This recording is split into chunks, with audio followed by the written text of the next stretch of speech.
So yeah, I'm really excited to talk about the yield curveball. I don't actually know much about baseball. My dad's a big cricket fan, but a lot of clients have been asking about the yield curve, and this was the best analogy that I could think of. The curveball, the question: what is the yield curve? Why are all these clients asking me about it? Why even is the Federal Reserve talking about it and getting worried? It's a question that's coming up, and I wanted to have a look at it and give you some thoughts. So what I wanted to discuss this morning is, what is the yield curve? Why does it matter? Why are people talking about it?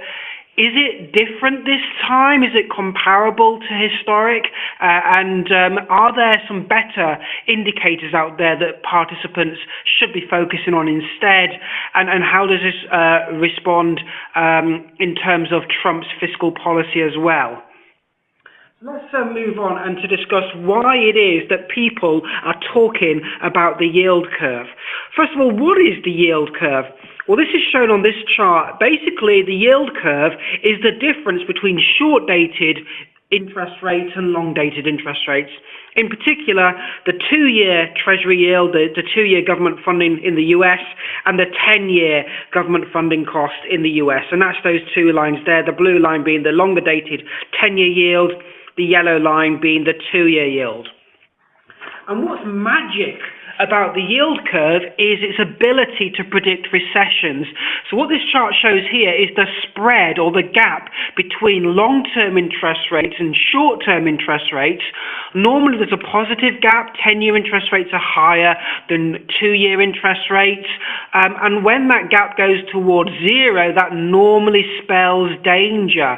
Those bars on that chart are periods when the US has been in recession. And you can see that when that line has fallen from a positive number towards zero, that has tended to anticipate a recession. So where are we today? Have a look at the yellow line. Look at around 2014. We were at about 2.5%. But today we're at 0.25%. The yield curve has collapsed, and that's leading a lot of people, including the Federal Reserve, to worry. Does that foreshadow a recession? But one thing I would note is, have a look at the mid-1990s.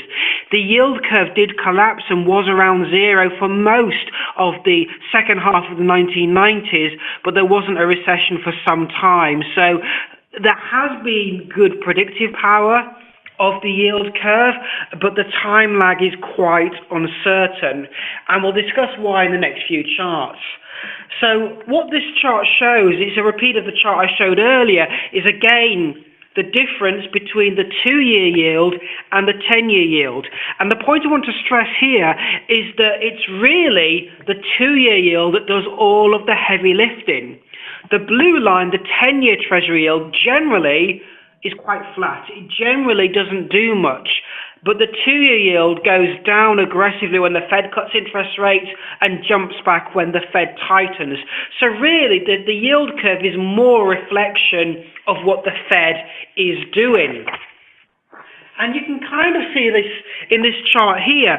So the yellow line on the right-hand scale is the yield curve, which again, if you look at 2014, was at 2.5%, and today it's fallen down to 0.25%. But you see, I've overlaid this with a blue line, which is on the left-hand scale. This is the change in short-term interest rates relative to a 5-year average. And I've inverted the scale such that at the bottom of the chart, this is the Fed tightening policy, the yield curve therefore inverting. And when this line is high, that's the Fed easing policy and the yield curve steepening. And the point I wanted to make here, particularly in the 60s and the 70s, that there's very little difference between the yield curve and changes in short-term interest rates. So some of the magic power of the yield curve is basically the magic power of the Fed changing short-term interest rates. So the yield curve has started to flatten, i.e. the difference between 2- and 10-year yields has closed towards zero because the Fed has been raising short-term interest rates. But how comparable is the yield curve today compared to the past? Because, yeah, the Fed has increased short-term interest rates, But what about long-term interest rates? Are they not distorted today compared to the past? So what is a 10-year Treasury yield, which is the blue line on this chart? Well, it's composed of two factors. One is the expectation of short-term interest rates over the next 10 years. That's shown in the yellow line here, based on some academic research looking at expectations of investors of where short-term interest rates will be over the next 10 years.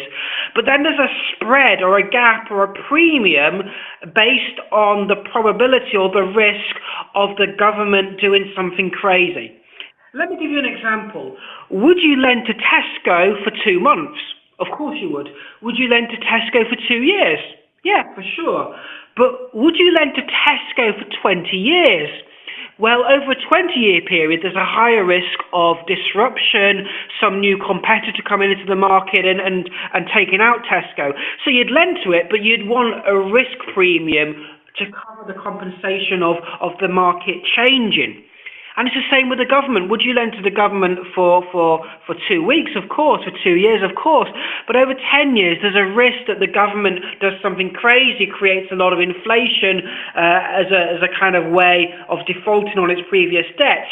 And that risk premium was very high in the 70s and the 80s when you had a lot of inflation. And what this chart shows here is the difference between 10-year Treasury yields and short-term interest rates. So that risk premium has really fallen today because markets are more worried about deflation than inflation, and there's a shortage of AAA assets. So as 2-year yields have increased and they've caught up with longer-term interest rates, is that comparable today as it was in the 60s and the 70s and the 80s when the risk premium was higher? So the Federal Reserve has done some work on this, and they've adjusted the yield curve for this change in the risk premium, and that suggests that the yield curve is sending a stronger signal, a less recessionary signal than the generic yield curve is doing. But the fundamental point is the yield curve is basically the market's expectation of where interest rates are going next. If the Fed is expected to keep on hiking, the yield curve will be upward sloping. If the Fed is expected to cut interest rates, the yield curve will be negative sloping because interest rates further out will be lower than they are today. And the point I want to stress here is that correlation is not necessarily causation. So Hugh mentioned I love my analogies. I always have one for you, and I've got one today. Correlation is not necessarily causation. The analogy here is going to the doctor. Going to the doctor does not make you ill. Phoning the doctor and say, hey, can I have an appointment today? I don't feel very well.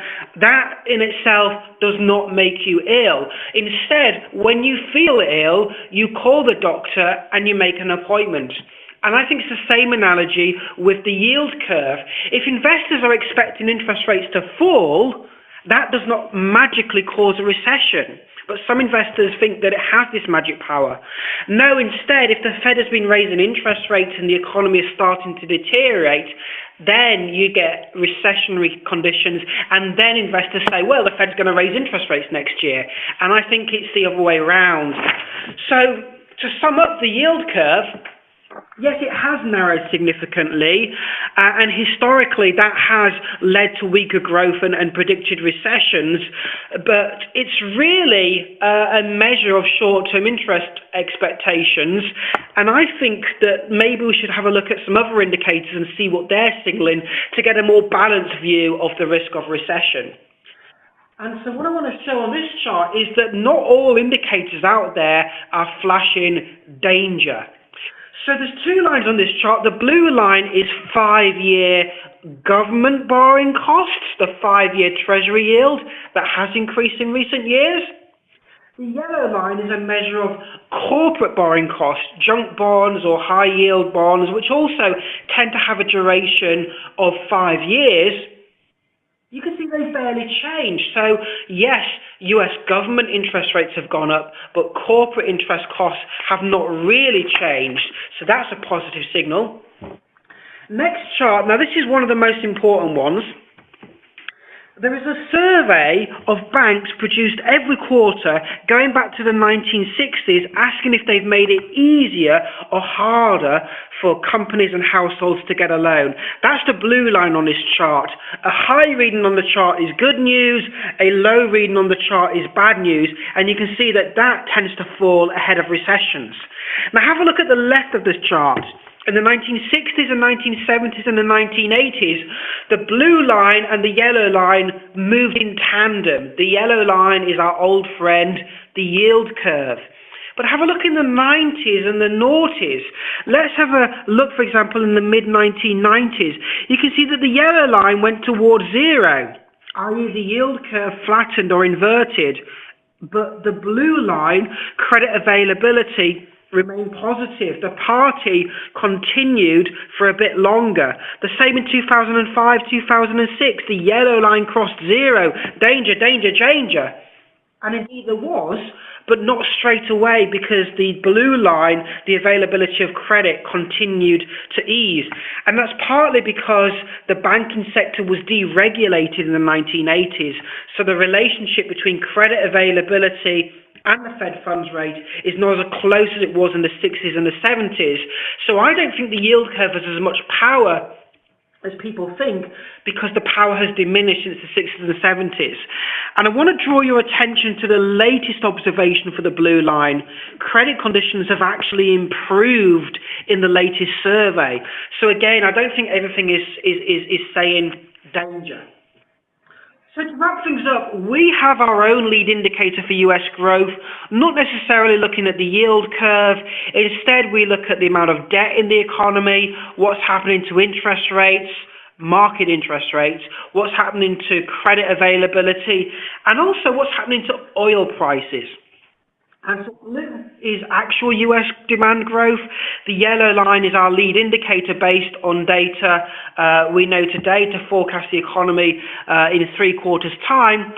And to be fair, our lead indicator is supporting the idea that growth is going to slow to around trend, on the view that energy prices have picked up. There has been some increase in interest rates, particularly mortgage rates, but overall credit conditions are still loosening, so it's suggesting a return to trend growth. The actual growth path will be more volatile than this because we're in the middle of tax cuts from Donald Trump.